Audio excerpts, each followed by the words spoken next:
Bonjour et bienvenue dans Cocorico, l'émission qui résume l'actualité sportive de la semaine. Dans cette émission, on va revenir sur la semaine qui vient de s'écouler, à savoir du 30 juillet au 6 juin. Cette semaine, on va parler de la Coupe du Monde des clubs avec le Paris Saint-Germain évidemment, avec les huitièmes et les quarts de finale de l'Euro féminin de Wimbledon. Est-ce qu'un Français ou une Française va passer la première semaine ? On va voir, spoiler. On va aussi parler d'athlétisme encore, du Grand Prix de Formule 1 à Silverstone au Royaume-Uni. Avant ça, n'oublie pas de t'abonner, de liker la chaîne, de partager tout ce que tu veux, même un petit commentaire, ça ferait plaisir. Alors on reprend l'actualité sportive tout de suite, c'est parti. La première Coupe du Monde des clubs de l'histoire continue aux États-Unis. Les huitièmes sont terminés et même les quarts. Alors beaucoup de choses en une semaine. D'abord, les 4 dernières rencontres des huitièmes de finale, Fluminense a surpris tout le monde, sauf les Brésiliens, en éliminant l'Inter Milan 2-0. L'un des plus beaux matchs de cette Coupe du Monde, c'est City contre Al Hilal à 2-2. Les deux équipes sont allées en prolongation et victoire du club saoudien 4-3, score final. Manchester City donc sort par la petite porte. Courte victoire du Real Madrid 1-0 contre la Juve et Dortmund qui élimine le club mexicain 2-1 face à Monterrey. Alors on retrouvait en quart de finale Paris Saint-Germain contre le Bayern Munich. Et victoire parisienne 2-0 dans un match avec pas mal de rebondissements, surtout en fin de match, 2 cartons rouges pour Paris, mais qui va quand même marquer le deuxième but grâce à Dembélé. Quel match, ou plutôt quelle fin de match entre le Real et Dortmund. Madrid qui mène 2-1, Mbappé marque sur un ciseau 3-1, 30 secondes plus tard, penalty pour Dortmund et Guirassy la met 3-2. Et à la dernière seconde, Sabitzer tire et l'arrêt exceptionnel de Thibaut Courtois. Victoire finale 3-2 pour le Real Madrid. Chelsea a battu 2-1 Palmeiras dans un match assez moyen et Fluminense continue son aventure, c'est dingue, hein. Victoire 2-1 contre Al Hilal, plus de clubs africains et dernier club américain dans la compétition. Alors les affiches pour les demi, ça sera le PSG contre le Real Madrid mercredi à 21h, faut noter ça, et Fluminense Chelsea mardi à 21h. Je vous rappelle, la compétition, elle est gratuite sur DAZN, vous avez juste à vous créer un compte rapidement, c'est gratos, et vous pouvez suivre les matchs cette semaine. Il y a aussi eu l'Euro féminin qui a démarré en Suisse pour l'équipe de France. Le premier match était contre l'Angleterre et première victoire 2-1, très convaincante pour la suite, qui sera mercredi soir contre le Pays de Galles. Wimbledon, le deuxième grand chelem de la saison, a démarré lundi dernier et beaucoup de rebondissements avec un nombre d'éliminations du top 30 très élevé, rien qu'au premier tour. Zverev, Medvedev, Tsitsipas, Humbert, Musetti, Bublik, Cerundolo, Berrettini et Rune, et ça c'était vraiment que le premier tour. Alors pour les favoris, Yannick Sinner déroule et met des piquettes à tous ses adversaires. Djokovic est très surprenant mais il est concentré et inflige le même résultat que des 3-0 à gogo. Et Carlos Alcaraz a eu un peu de mal au premier tour, parce qu'il a démarré sur un match en 5-7 contre Fognini, mais après ça, rien n'est signalé. Sinner joue son 8ème de finale aujourd'hui, donc on est lundi, ainsi que Djokovic. Et Alcaraz, lui, a déjà gagné son 8ème 3-1 contre Rublev, donc il est déjà en quart de finale. Côté français, on y a cru, à un Français, en deuxième semaine, mais finalement non, parce que sur les 12 hommes qui ont participé, aucun n'a passé la première semaine. Alors merci quand même à Arthur Rinderknecht qui nous a offert un beau tournoi. Côté féminin maintenant, les favorites sont encore en lice. Sabalenka a gagné 4 fois 2-0, Swiatek déroule aussi, Andreeva aussi, également, et Svitolina, la femme de mon fils, est encore là. Alors Pegula, Gauff et Rybakina ou encore Zeng se sont fait surprendre. Donc elles sont toutes les 4 éliminées. Et côté française, 3 étaient inscrites au départ et les 3 sont éliminées. Bah oui, le déclin du tennis féminin continue de se creuser. Alors cette semaine, vous avez donc rendez-vous des huitièmes de finale jusqu'à la finale. Et va-t-on voir Sinner Djokovic en demi, c'est peut-être ça, et Alcaraz tout droit vers la finale. On verra ça donc cette semaine sur Beansport. Rapidement en basket, il n'y a pas beaucoup de choses, mais en ce moment il y a la Coupe du Monde U19, donc des 19 ans, moins de 19 ans. Pour nos jeunes Français, l'équipe de France a perdu son dernier match de poule contre l'Australie 71-63, mais c'est pas grave parce que tout le monde était en huitième de finale, c'est assez particulier comme principe, mais ça marche. En huitième de finale, la France a joué donc contre la Suisse et nouvelle défaite malheureusement, 86-79.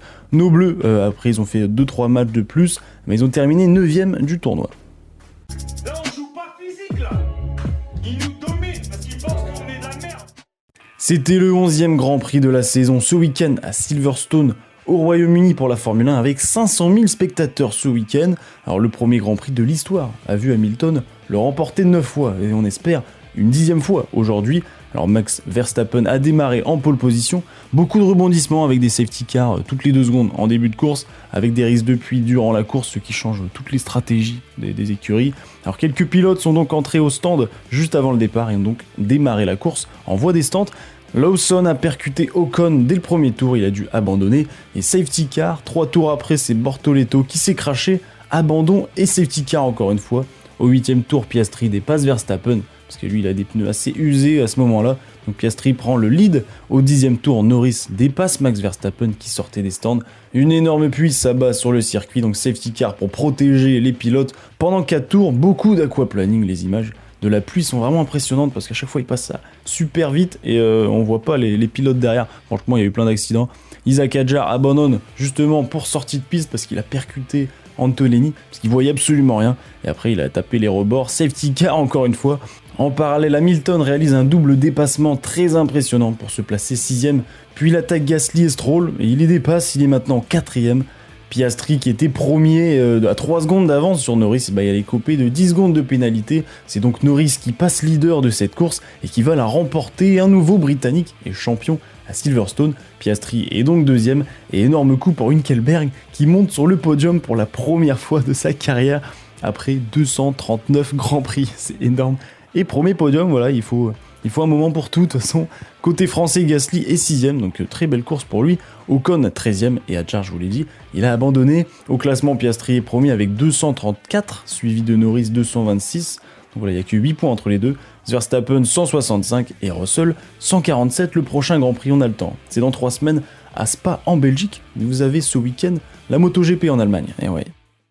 Le 15 de France en rugby a joué contre la Nouvelle-Zélande, en match test de rugby donc, sachant que la plupart des joueurs viennent de Bordeaux et de Toulouse, parce qu'il y a eu la finale récemment de top 14 entre les deux équipes, les joueurs habituellement remplaçants ont donc joué, et pourtant sacré match des Bleus, mais petite défaite quand même 31-27 seulement, donc très beau score, nouvelle rencontre entre les deux pays, ça sera samedi matin, donc ce sera à 9h si vous avez envie de suivre, parce que c'est à Wellington en Nouvelle-Zélande.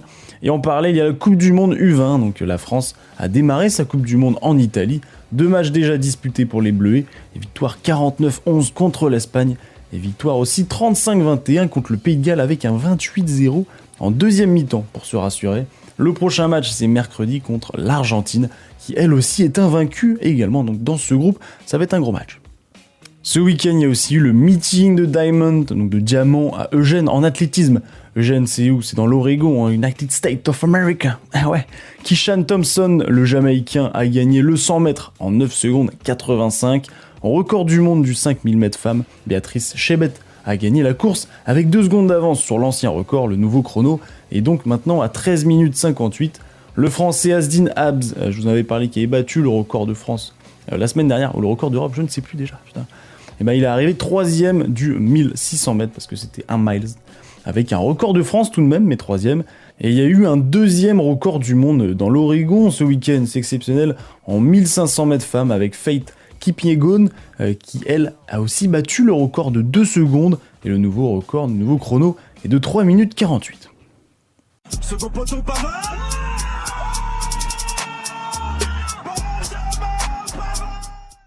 Le 112e Tour de France a démarré ce samedi à Lille. Ouais, c'était ce week-end. 2 étapes jusqu'à aujourd'hui. La première qui démarrait et qui finissait à Lille a vu énormément de vent durant les 185 km de cette belle course. Une petite échappée qui ne va pas résister comme d'hab. Filippo Ganna qui doit abandonner après une chute. Alors quelques sprints et montées intermédiaires pour obtenir les premiers points de ce tour. Donc on va voir les premiers maillots à pois, le premier maillot vert. La course va se terminer sur un sprint à Lille et c'est Philipsen qui remporte le sprint et devient le premier maillot jaune de ce Tour de France. La deuxième étape était dans le nord sous la pluie et une échappée qui se forme directement et va prendre jusqu'à 3 minutes d'avance rattrapée, comme souvent. Là c'était à 50 km de l'arrivée. Les 30 derniers kilomètres sont en montée et le dernier kilomètre en sprint / montée. Donc c'était vraiment impressionnant. Van der Poel s'impose devant Pogačar et Vingegaard. Deuxième victoire pour la team de Seninck et nouveau maillot jaune sur le Tour. Bon, vous le savez déjà, mais le Tour de France est à suivre sur les antennes de France Télé. Ce week-end, il y a eu le Poland Dart Master, donc Dart, c'est la fléchette. Eh ouais, j'adore les fléchettes. La belle histoire, puisqu'on a retrouvé en quart de finale le Polonais Ratajski devant son public. Alors Luke Littler écrase Aspinall 6-3, Price écrase Dobé 6-2 et Cross élimine Van Gerwen 6-4. Alors en demi-finale, on va retrouver Bunting qui a réalisé un match énorme 7-3 et il élimine le champion du monde Luke Littler et l'autre demi sur le même score, 7-3 pour Price contre Cross. Donc la finale en 8 legs, donc en 8 jeux, on va voir Price contre Bunting. On va aller jusqu'en match décisif puisque ça faisait 7-7 et quelle finale. C'est le Gallois Gerwyn Price qui remporte le tournoi avec un coup pour terminer assez spectaculaire. Il a du mental ce mec. Trouble 17 to leave tops. He doesn't. Now a decision to make. Now he wants tops. He takes a moment for the title in Poland. Gerwyn Price is The Iceman, Gerwyn Price. On termine par la meilleure partie, les infos rapides. Il y a eu le marathon du Mont Blanc la semaine dernière. 92 km de course avec plus de 6000 mètres de dénivelé. Théo Détienne a remporté la course brillamment avec en 10h54. 5 minutes plus tard, Virgile Morizet termine second. Côté féminin, Blandine Lirondelle a gagné ce marathon, donc que du cocorico là, en 12h31, 26 minutes avant la seconde. Dans 4 jours, Lyon, donc l'OL, l'Olympique lyonnais, va connaître le verdict de son appel devant la DNCG pour savoir s'il reste en Ligue 1 de football ou qu'il descende en Ligue 2. Et entre-temps, les fonds d'investissement se sont bougés et ils ne veulent pas, ils ont dit ouvertement qu'ils ne veulent pas laisser Lyon mourir. Donc on va voir la suite dans quelques jours. On termine avec une interview de Mélanie Dos Santos, la gymnaste française, sur qui on avait plein d'espoir pendant les JO de Paris là, en 2024. Elle avait été éliminée précipitamment, donc elle est revenue sur ce moment à la télé, donc c'est à vous. J'ai pas remis les pieds dans un gymnase depuis, seulement pour accompagner une amie, mais j'ai pas fait de gym depuis, non. J'ai eu un moment difficile parce que je me suis rendu compte en arrivant en France que les gens me suivaient, les gens me voyaient sur les publicités, que je passais à la télé. Et moi, je suis quelqu'un d'assez discrète, donc ça a été difficile pour moi de gérer ça. Et c'est vrai, comme on le voit sur le petit film, je dis à quel point c'était difficile. Et voilà, c'était un stress très compliqué à gérer. Vous avez un coach mental ? Oui. Je crois qu'après avoir vu ça, on peut mourir tranquille, enfin le plus tard possible, mais on peut. Ah, c'est superbe. Quel pied, ah quel pied. Oh putain. Oh là là là là. Cocorico, épisode 82 est maintenant terminé, j'espère qu'il vous a plu. Cette semaine au programme, il y a le PSG, vous le savez déjà, qui va jouer sa demi-finale en Coupe du Monde des clubs contre le Real Madrid. La France contre le Pays de Galles à l'Euro de football, donc football féminin. Il y a le Grand Prix d'Allemagne en MotoGP, et il y a Wimbledon qui continue et qui va se terminer ce dimanche. C'est la dernière ligne droite cette semaine. Donc là, vous avez des huitièmes jusqu'en finale. Il y a aussi France-Japon en Nation League féminin. Donc si vous avez envie de suivre tout ça, c'est cette semaine. Et n'oubliez pas, c'est bien de regarder le sport, mais c'est mieux de le pratiquer. Donc allez-y, entre 2-3 éclaircies et 2-3 pluies, allez faire du sport, ou alors du sport chez vous, comme vous voulez, il n'y a pas de souci. N'oubliez pas de vous abonner aussi, de liker tout ce que vous voulez autour de cette page. Faites-en ce que vous voulez, mais donnez de la force tout simplement. Je vous souhaite une bonne journée, une bonne soirée, une bonne ce que vous voulez, une bonne semaine sportive aussi. À la semaine prochaine. Au revoir. Tu veux dire Cocorico? Après, Dany, il a connu.